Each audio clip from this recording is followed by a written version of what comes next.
Okay, in accordance with Standing Order 43, the time for members' statements has concluded. Members, I'd like to inform you that we have joining us in the gallery this afternoon the recipient of the inaugural National Police Bravery Award, Senior Constable Stephanie Bochorsky. On behalf of the House, I'd like to extend a very warm welcome to you.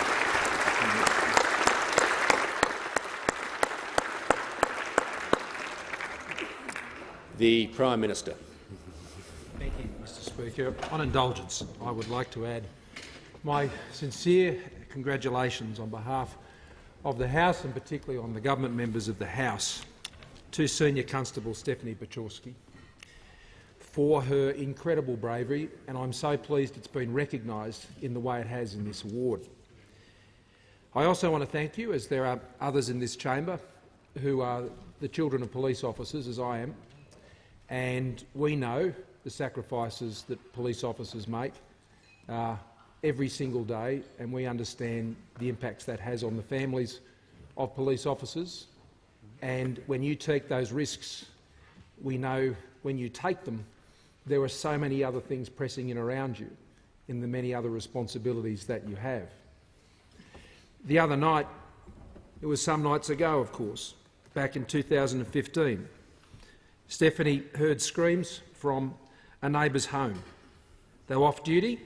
She rushed into that home and found a child, a light on fire, and another being doused in petrol. It's unimaginable. The children were 4 and 7 years of age. That's enough to take in just that. Stephanie fought off the man, hardly describe him as one, who was the children's father, removed the children from the house and cared for the family. None of us can really comprehend the terror and the evil of that night. And of course, our thoughts and prayers are with the children this day. But it said a lot about what Stephanie believes her service is about, and I know is what police officers, and not just police officers, those who work in our paramedics and ambulance services, my brother's a paramedic, those who work in our fire services, our emergency services, they all have a similar culture. She said, "I took an oath to serve and protect the community, on or off duty, uniform or not, 24/7. Everyone in this chamber has sworn an oath. You have given us an incredible lesson about how you live up to one. Thank you, Stephanie.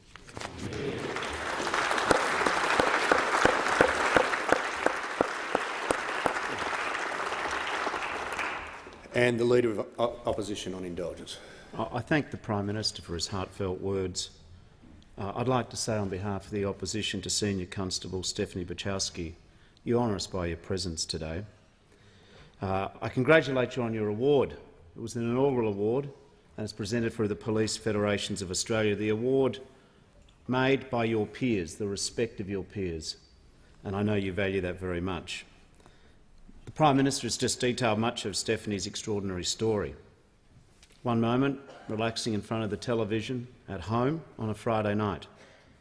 Suddenly, still in your pyjamas and your socks, sprinting across the street and into harm's way, answering a call for help, finding yourself in the midst of violence and cruelty which is impossible to contemplate or comprehend as a parent. You see a 4-year-old girl clinging to the bars of her cot, already in flames. Her father pouring petrol on her sister's face.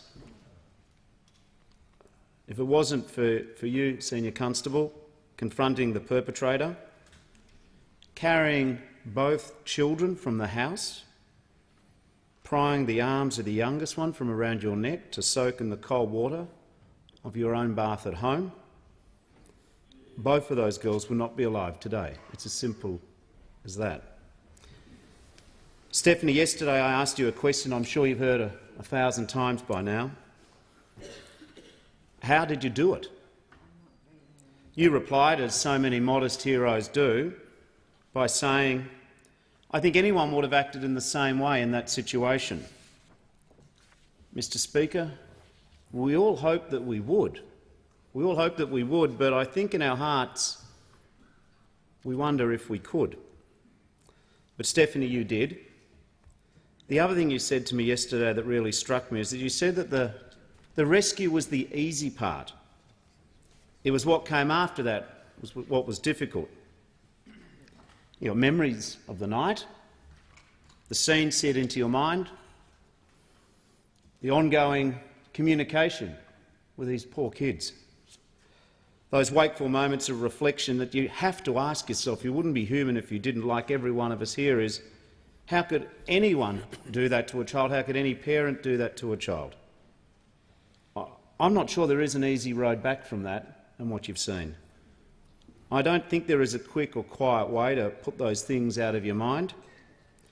Our police officers, our emergency services personnel, they are jobs that follow you home. Whether you're in uniform or out of uniform, you always wear what you've seen. But in part, your off-duty awareness is the reason why these two little children are alive. But I think you remind us that there's much that we can do to improve the way we support people who serve our community in the way that you do. Senior Constable Bochorsky, two precious little girls owe you their lives. Australia owes you its thanks, and this House owes you a debt of gratitude because you remind us of what's really important. Yeah.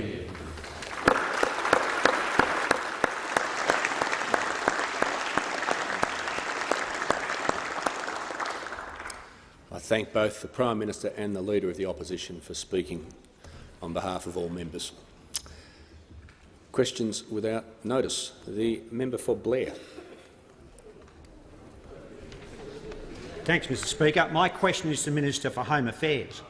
I refer to an email from the Duty Inspector Command Centre in Strategic Border Command in relation to the French au pair, stating in relation to the ministerial intervention submission, and I quote, "The ABF does not agree with the content or think it appropriate that the minister intervene."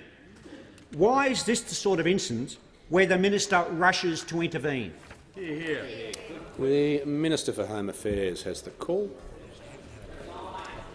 Thank you very much, Mr Speaker. I thank the honourable member for his question, and I'll come to it in a minute. But if I may, I want to acknowledge— No, members on Stephanie, both sides will cease interjecting. The Minister has the call. I met Stephanie last night and I presented her with her award, and met Scott, and it was an incredible moment. You moved many people at the event last night, and it really is unimaginable, as both the Prime Minister and the Leader of the Opposition have pointed out. But your true inner strength and the way in which you responded is a great credit to you, and the recall of the story and your contribution to those gathered last night, I think it's true to say you left a very lasting impression on everybody in that audience. So I too join in congratulating you. Thank you. Mr Speaker, in relation to the